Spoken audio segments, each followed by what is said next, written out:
அலுவலகத்தில் வேலை பார்க்குற ஒருத்தர் மேனேஜர்கிட்ட உங்களை பற்றி தப்பாக ஒரு செய்தியை சொல்லிட்டாங்கன்னா, மேனேஜர் கூப்பிட்டு நீங்கள் இப்படி பண்ணீங்களா, இப்படி சொன்னீங்களான்னு விசாரிச்சா இல்லைன்னு நம்ம எப்படி நிரூபிக்க முடியும்? அந்த மாதிரி எதிரி வந்து அலுவலகத்தில் இருக்கலாம், நம்ம வீட்டிலேயே சில நேரம் இருக்கலாம், நம்ம சொந்தக்காரங்கள்லேயே சில நேரம் இருக்கலாம், பக்கத்தை விட எய்த்தை விட எங்கே வேணா இருக்கலாம். இப்படி எதிரிகளால் ரொம்ப கஷ்டப்படுறோம். அன்றைக்கி ஒருத்தர் சொன்னார், பிஸ்னஸ் பார்ட்னர்ஸாக இருந்திருக்கிறாங்க பல வருஷமாக. திடீர்னு ஒரு சின்ன சண்டையில் பிரிஞ்சதுலேருந்து அவர் வந்து என்னை மிரட்டிக்கிட்டே இருக்கிறாரு, ரொம்ப கஷ்டமாக இருக்குமா அப்படின்னாரு.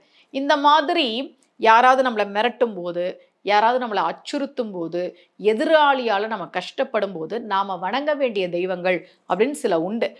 ரகசிய உண்மைகள் சேனல்லையே நான் அதுக்காக நிறைய கோவில்கள் பதிகங்கள்லாம் நான் உங்களுக்கு கொடுத்துருக்கேன். 6ஆம் அதிபதியோட தசை நடக்குதா, எதிரியை ஜெயிப்பதற்கு நான் எப்போவுமே கோவில் பரிகாரம் தான் சொல்லுவேன். எதிரி உங்களை தேடி வர வேண்டுமா, கையில் கிராம்பை எடுத்துக்கொள்ளுங்கள், இந்த பேப்பரில் பேர் எழுதிக்கோங்க, இதெல்லாம் நடக்காதுன்றதை நான் உங்களுக்கு தெளிவுபடுத்திட்டேன். எப்போவுமே நம்ம தெய்வத்துக்கிட்ட தான் சரணடையணும். எதிரியை ஜெயிப்பதற்கு நாம் வணங்க வேண்டிய தெய்வங்களுள் ஒன்று பைரவி. பைரவினா பயம் முறுத்தக்கூடிய உருவத்தில் இருக்கக்கூடியவள் அப்படின்னு பேர். உங்கள் ஊருக்கு பக்கத்தில் லிங்க பைரவி, திரிபுரா பைரவி இப்படிலாம் இருக்குதான்றத பாருங்க. அம்பாளினுடைய சொரூபம் தான் பைரவி.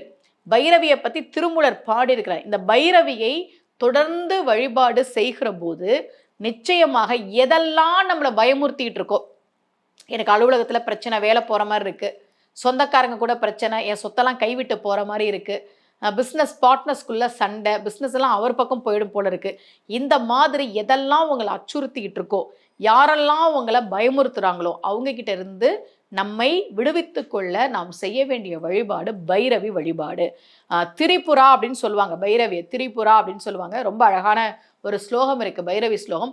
ஓம் திரிபுராயை ச வித்மஹே பைரவ்யை ச தீமஹி தன்னோ தேவி பிரசோதயாத். இந்த மந்திரத்தை சொல்லியும் நாம் பைரவியை வழிபாடு பண்ணலாம். அல்லது நீங்கள் இருக்கிற ஊரில் பைரவி சந்நிதி இருக்குது அப்படின்னா நீங்கள் அங்கே போய் வழிபாடு பண்ணுங்கள்.